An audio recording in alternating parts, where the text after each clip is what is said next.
What is new to the 24-25 Special Education Profile, presented by the IDEA Data Team out of the Office of Accountability in the Department of Education and Workforce?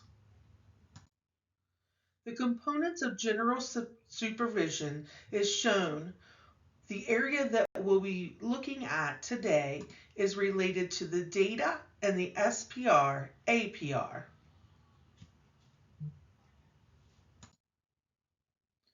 To help schools and districts understand all of the data that is involved and what it means for continuous improvement planning, the indicators are grouped into 6 essential questions based on what they tell us about services and outcomes for children with disabilities.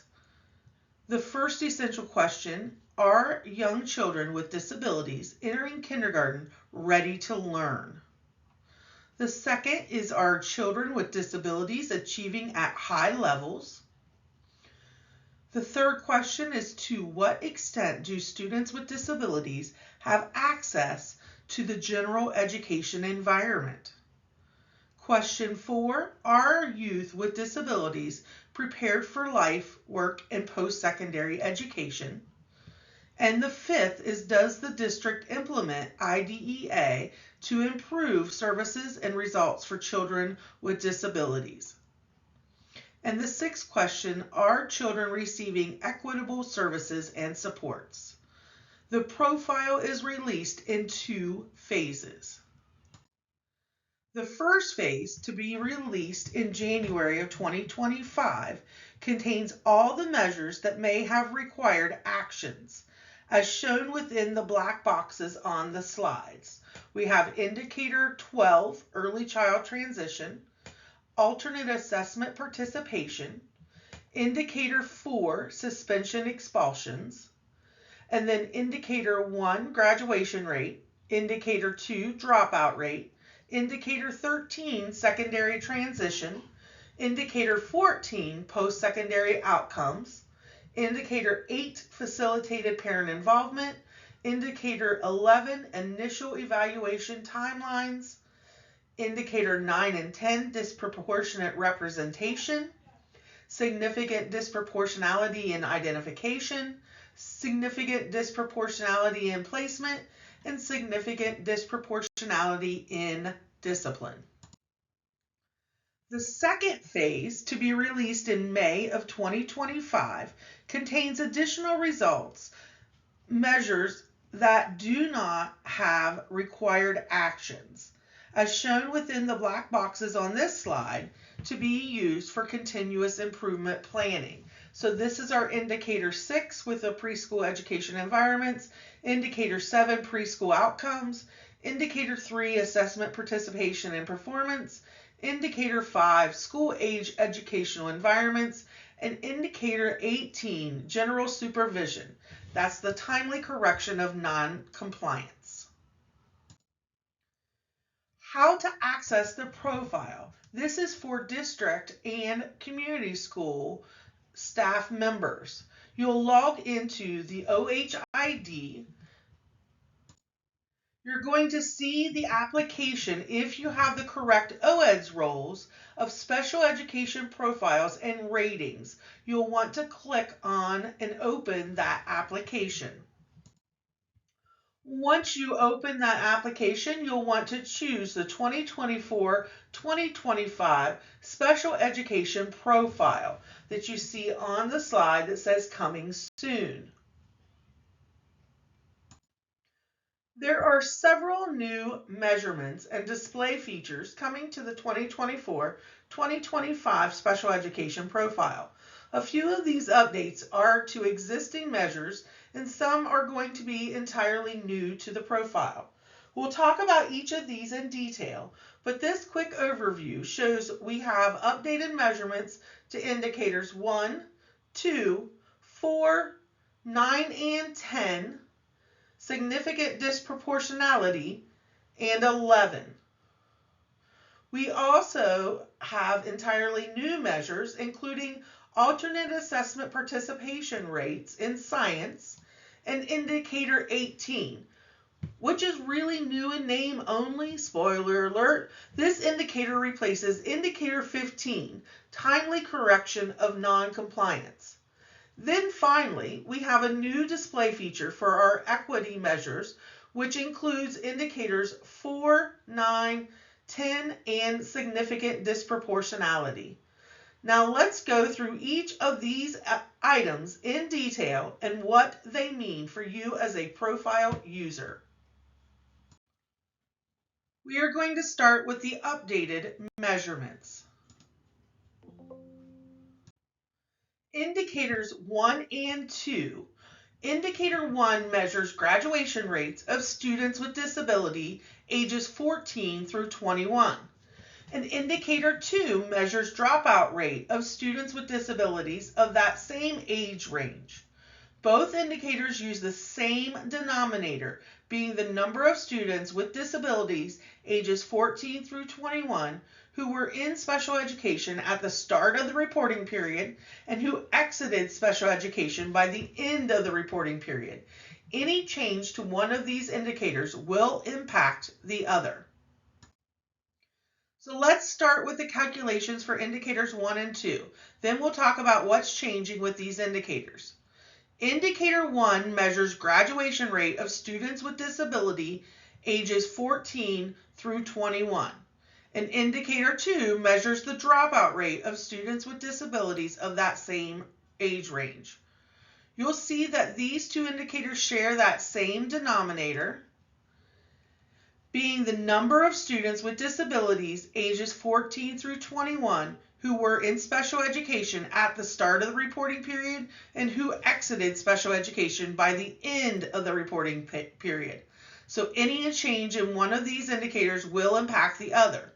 Now, what's changing about these indicators? Indicator 2, the dropout indicator. Up until this year, the dropout rate calculation was a dropout event count. This means that any student with a relevant withdrawal code during the reporting period counted as a dropout, regardless of subsequent events. So even if a student re-enrolled within the reporting period, the dropout rate calculation did not account for that. This is changing for the profile releasing in January. The 24-25 profile will consider re-enrollment within the reporting period. That means a student who exited and then re-enrolled between 7/1 of 22 and 6/30 of 2023 will not count as a dropout for the 22-23 school year. Students who exited between 7/1 of 2022 and 6/30 of 2023 and re-enrolled after 6/30 of 2023 will still count as a dropout for the 22-23 profile. With this change, there will be fewer students counted as dropouts across the state, and thus fewer students included in the denominator for both indicators 1 and 2. This change more accurately represents the dropout across the state. So we also have updated targets for indicators 1 and 2. We had stakeholder engagement occurred in August with an initial public comment period, 3 stakeholder sessions, a final public comment period, and an open office hours to give ample opportunity for a broad stakeholder engagement. You can see Ohio Special Education Methodology Updates and Target Setting webpage for more information on how targets were determined. The 2023-2024 baseline or target had to be set since this was a new calculation. What the stakeholders engagement came up with was for the 22-23 school year, the graduation rate, the baseline or the target would be greater than or equal to 66.61%. The dropout rate would be less than or equal to 18.36%. They also set the targets for the 2024-2025 school target profile year, which would be utilizing the 2023-2024 data, and it is greater than or equal to 68% for graduation rate, indicator 1, and for the dropout rate, indicator 2, it would be less than 18 or equal to 18%. As well, the 2025-2026 profile target was also set, which that would be utilizing the data for the 2024-2025 school year with the graduation rate of greater than or equal to 70 and the dropout rate of less than or equal to 17.75%. Indicator 4A measures the difference in long-term exclusionary discipline rates between students with disabilities and students without disabilities within the same district or community school. Ohio has previously included fewer than 3% of districts and community schools in the analysis based on the minimum student population required to calculate a rate difference. This means that only 4 LEAs have had a rate difference calculated in the last few years based on Ohio's methodology. Now Ohio is including all districts and community schools in the analysis by removing the minimum student population requirements. Let's talk about what that means.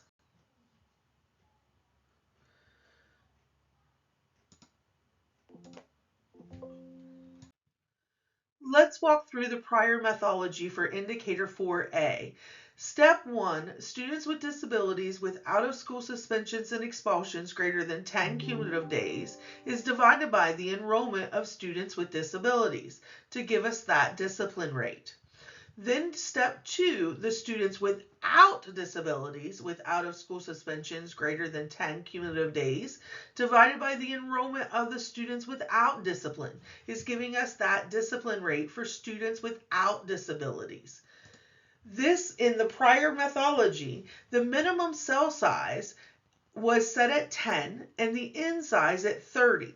This means we must have at least 10 students that were either students with disabilities and out of school suspensions greater than 10 cumulative days, as well as students without disabilities with out of school suspensions and expulsions greater than 10 cumulative days.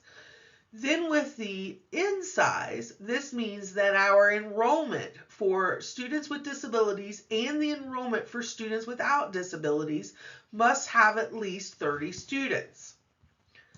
The other thing that we looked at is 3 years of data when we did this calculation.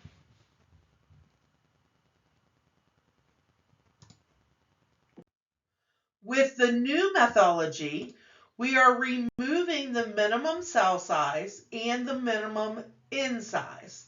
So this means that we are looking at every district and every community school. We also made a change that we're looking at just 2 years of data. Indicator 4B, prior methodology, utilized the same minimum cell of 10 and the N size of 30, as well as using 3 years of data. 4B is a compliance indicator with a required target of 0% each year. So we will not need to set targets for this indicator as we will have for 4A. But the methodology was updated to show that no minimum cell or N size was being utilized, and we were utilizing 2 years of data. With indicators 9 and 10, disproportionate representation, indicators 9 and 10 measure whether students of a racial ethnic group are being identified with disabilities at a higher rate than their peers of other races. Stakeholders appreciated the option to use these indicators as an early warning system for significant disproportionality. The stakeholder engagement started in January of 2024, and it removed preschool as federally required. That was the updated methodology. In the fall of 2024, the updated methodology made the change from 3 years of data to 2 years of data. Stakeholders in favor of using the 2 years of data noted that more than 2 years should not be necessary before addressing disproportionate representation. Stakeholders again appreciated the option to use these indicators as an early warning system for significant disproportionality. So here we're going to look again at the calculations for 9 and 10. With the prior methodology, we were taking in step 1 the students with disabilities in a racial group, dividing that by the enrollment of students in the racial group. That gives us our risk for students with disabilities in the racial group. Step 2 was taking the students with disabilities in all other racial groups and dividing that by the enrollment of students in all other racial groups. This gave us our risk for students with disabilities in all other racial groups. Step 3, we made the calculation, the ratio, taking the risk for students with disabilities in the specific racial group, dividing it by the risk for the students with disabilities in all other racial groups. This gives us our risk ratio for students with disabilities in a specific racial group. So the prior methodology again used the minimum cell of 10 and the in size of 30. And we also utilized 3 years of data. So in the 22-23 data, it included only students age 5 and in kindergarten through age 21. Prior to the 22-23 school year, those preschool students were included. So in January of 2024, through stakeholder engagement, the decision was to remove preschool students from this calculation. So the new methodology, the only change to the methodology from 22-23 is that instead of 3 years, we'll now be using 2 years of data. This allows these indicators to serve as an early warning system for significant disproportionality in special education, which still uses 3 years of data. So the new methodology, we're still using the minimum cell size of 10 and the in size of 30 to make the calculation, but we are just utilizing 2 years of data. Indicator 11, timely initial evaluations. Indicator 11 is looking and measuring the percentage of initial evaluations completed within 60 calendar days of receiving parental consent. When looking at the data a little bit closer, we realize that in the 2022, 2023, and prior years, the data set was only looking and considering those initial ETRs that were reported with an initial consent, the CNGI data type element, and an initial evaluation reported, which is the IETR. We realized that there were many data reporting errors that were being excluded.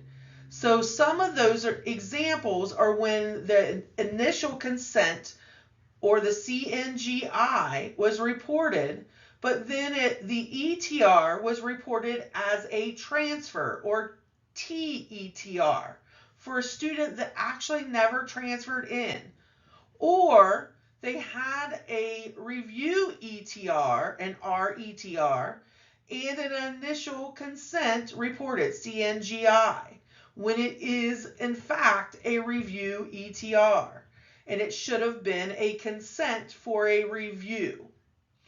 Another example is when there were no ETRs reported at all, but we had consent for initial ETR and an initial IEP was reported.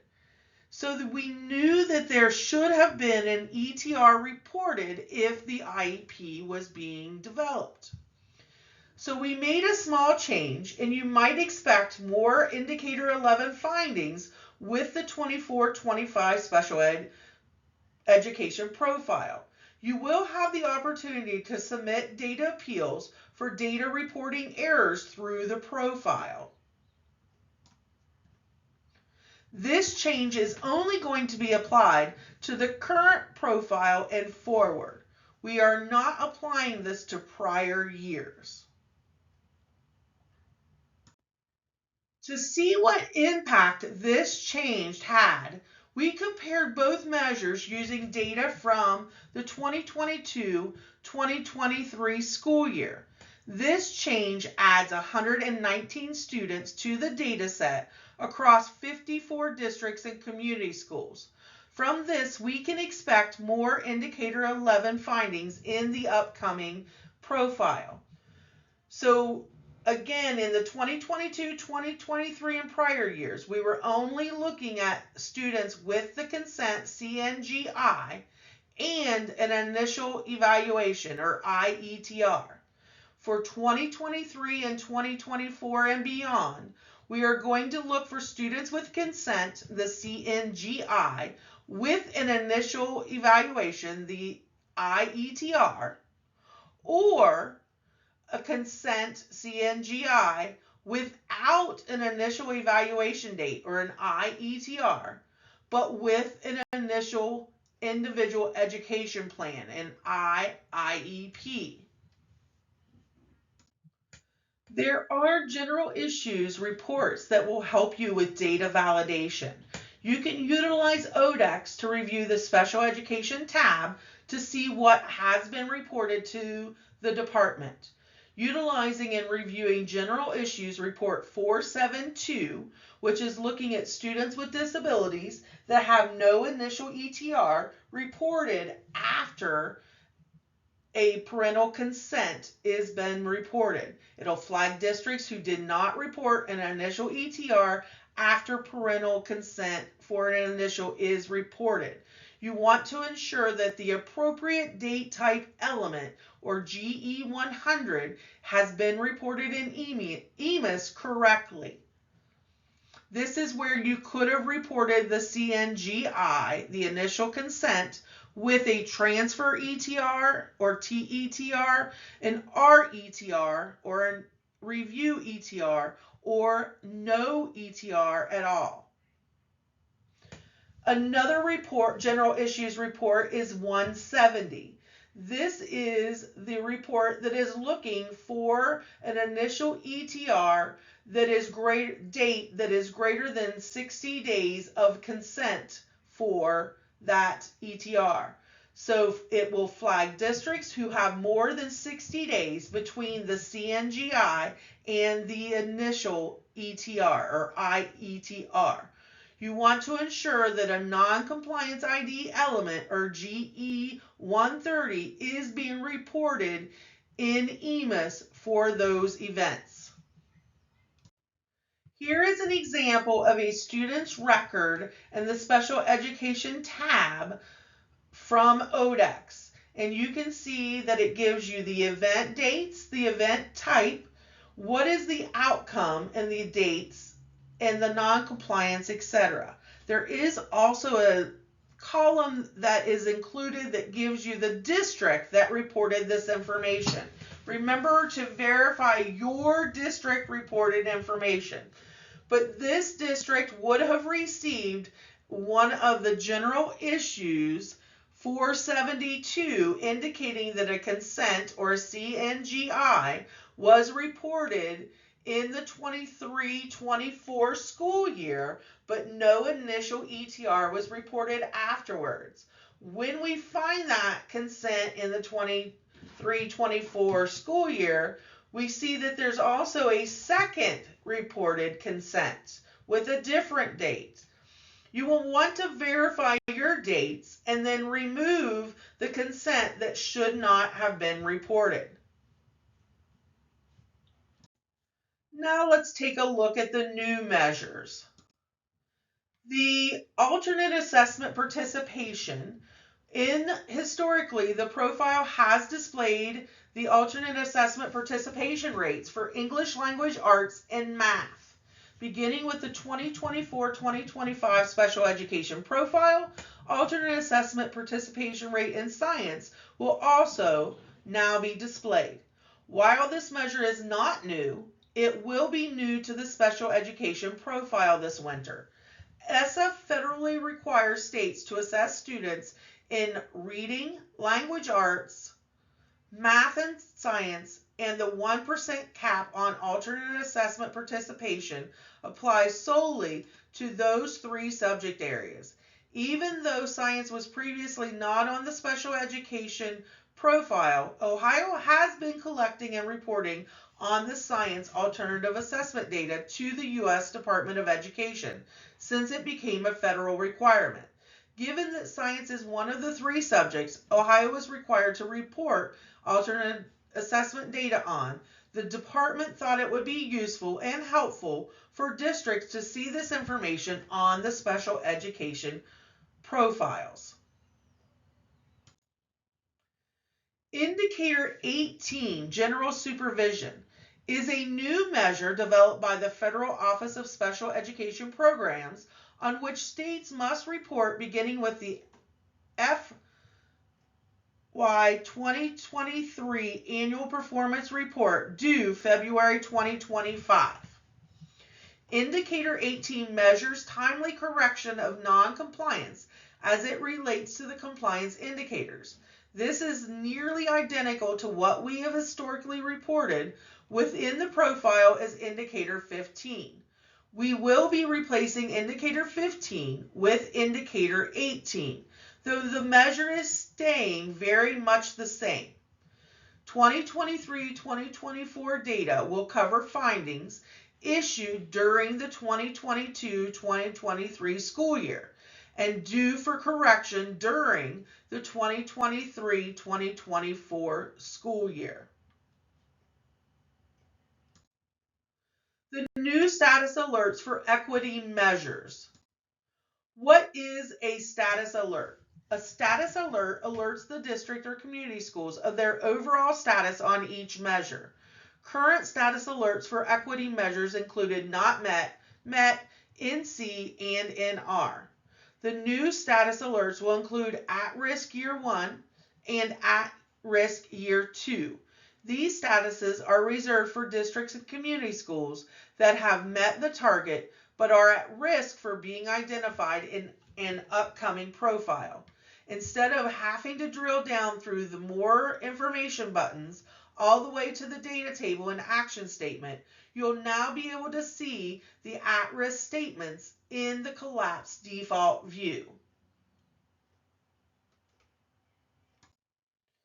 We do have some upcoming stakeholder engagement in spring of 2025.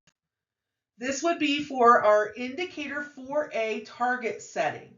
Because Indicator 4A measures the difference in long-term exclusionary discipline rates between students with disabilities and students without disabilities within the same district or community school, we need to set a new baseline.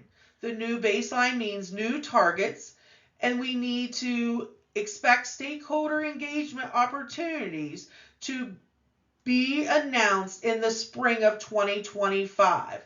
Please let us know if you would like to be included in that, or look for our webpage and announcements coming out for that information.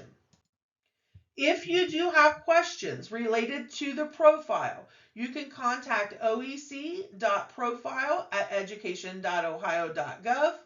For rating questions, contact determinations@education.ohio.gov. And for stakeholder engagement or method target settings, you can contact Special Ed Targets at education.ohio.gov. We would like to thank you for taking the time in looking at this video to see what's new for the 24-25 special education profile.